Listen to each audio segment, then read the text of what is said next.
Assalamualaikum warahmatullahi wabarakatuh. Tabik pun berjumpa lagi dengan saya Suwatno, calon guru penggerak angkatan ke-10 dari Kabupaten Leussanan, UPT SDN 02 Banjaratu. Dalam kesempatan ini, saya akan memaparkan mengenai tugas demonstrasi kontekstual modul 1.4 budaya positif. Dalam paparan ini dijelaskan mengenai segitiga restitusi. Adapun segitiga restitusi yaitu suatu proses dialog yang dijalankan guru atau orang tua agar dapat menghasilkan murid yang mandiri dan bertanggung jawab. Selanjutnya, adapun tahap-tahap segitiga restitusi. Yang pertama, menstabilkan individu. Kemudian, yang kedua, memvalidasi kesalahan. Dan yang tidak kalah penting Bapak Ibu, yaitu menanyakan keyakinan. Selanjutnya, dalam menstabilkan individu, yaitu yang kita lakukan adalah berdasarkan prinsip membuat kesalahan adalah bagian dari proses pembelajaran yang nantinya akan menggeser identitas gagal ke identitas sukses. Selanjutnya Bapak Ibu, memvalidasi kesalahan. Pada proses ini berdasarkan prinsip setiap pelaku berupaya berkebutuhan tertentu. Kemudian guru akan bergeser dari pemikiran stimulus respon menjadi proaktif, sehingga dengan mengenali dan mengakui kebutuhan murid akan memperbaiki hubungan dengan guru. Selanjutnya, yang tidak kalah penting yaitu menanyakan keyakinan. Pada tahap ini, murid akan diberikan pertanyaan-pertanyaan bermakna untuk memunculkan motivasi secara intrinsik, sehingga mampu mengaitkan keyakinannya dengan tindakan yang salah. Kasus yang pertama yaitu Konita tidak terima Junaidi selalu tidak pernah ikut piket kelas. Ia marah dan tidak bisa menahan emosinya. Berikut adalah skenario penyelesaian masalah menggunakan segitiga restitusi. Assalamualaikum Pak. Waalaikumsalam. Sehat Konita? Sehat? Pak dengar kamu itu berantem sama Junaidi. Ya Pak, habis kesal saya Pak. Kenapa kesal nak? Habis setiap dia jadwal piket, Junaidi selalu tidak piket karena dia sering datang pas bel, sehingga tidak pernah ikut piket. Yang satu kelompok sama dia jadi jengkel Pak. Oh, wajar kalau begitu kamu marah, kamu maki-maki Junaidi. Bapak pun kalau dalam posisi di Konita, Bapak pun akan berbuat. Terus apa yang kamu lakukan sama Junaidi nak? Saya marah-marah dan saya maki-maki Junaidi. Tanpa sadar saya melempar tasnya Pak. Tentu kamu melakukan hal itu ada alasannya. Apa alasannya nak? Yalah Pak, masa saya diam saja. Saya sudah capek berangkat pagi-pagi dan membersihkan kelas. Dia malah santai datang pas waktu bel. Oh ya sesuai kalau kamu itu merasa tidak rela kan kalau dalam satu kelompok kamu, kelompok piket kamu tidak ada kerjasama.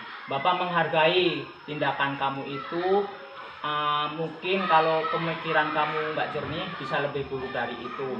Mungkin kamu bisa memukul. Terus tindakan marah itu sesuai nggak sama peraturan kelas? Ya Pak, tidak sesuai. Terus peraturan sekolah apa yang kamu langgar itu nak? Peraturan kelas saling menghormati sesama teman Pak. Terus menurut kamu pentingkah peraturan itu menghargai sesama teman? Penting. Kalau penting, bagaimana cara mengatasi kamu dalam kondisi marah nak? Harus lebih sabar Pak. Bagus. Sekarang bersediakah Konita menyelesaikan masalah ini? Bersedia, Pak. Terus bagaimana cara kamu mengatasi masalah ini, Nak? Saya harus lebih sabar dan tidak gampang marah. Pak, kalau ada teman saya yang tidak piket kelas, saya akan melaporkan ke Bapak. Bagus, tindakan kamu itu udah benar. Tetap semangat ya. Nanti Bapak panggil juga itu Junaidi. Kenapa dia alasannya nggak mau piket kelas itu?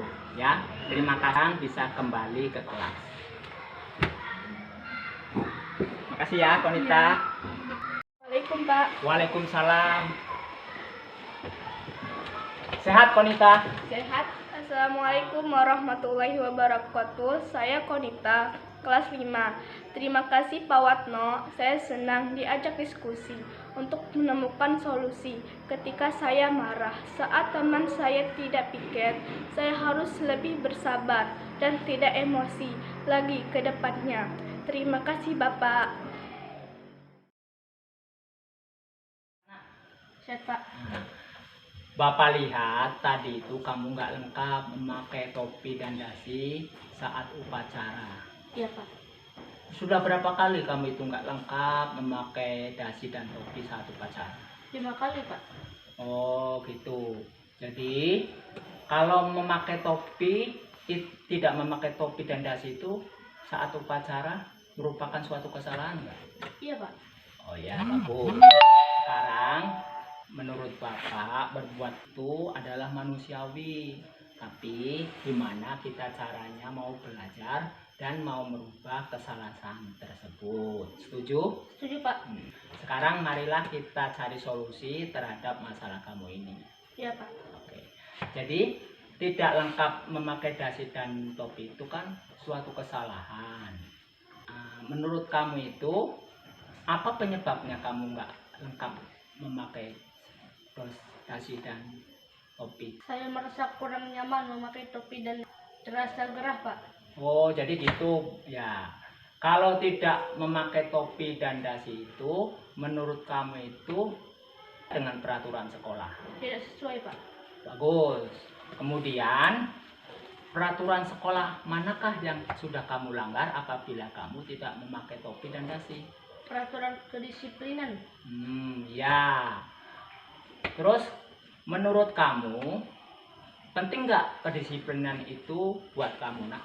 Penting, Pak, karena membuat orang bertanggung jawab. Ya, bagus.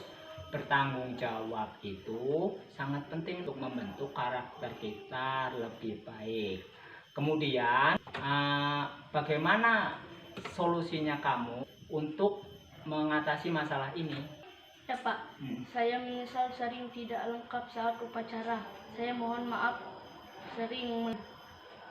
Oh, bagus. Sikap kamu itu bagus, mau mengakui kesalahan dan memohon maaf. Itu adalah sifat yang sangat bagus dan sangat dibutuhkan untuk karakter siswa kita. Ya, oleh sebab itu, sekarang permintaan Bapak ke depannya kamu harus lebih lengkap lagi ketika upacara, ya, pakai dasi, pakai topi.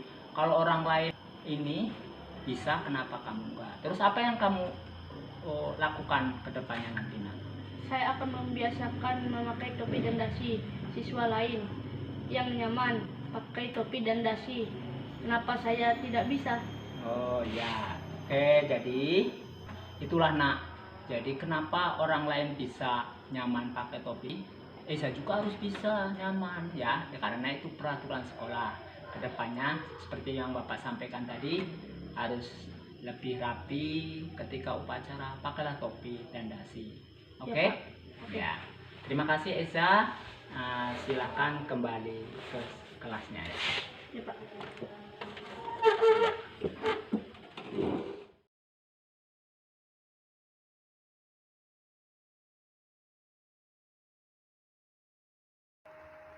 Terima kasih sudah menyaksikan video ini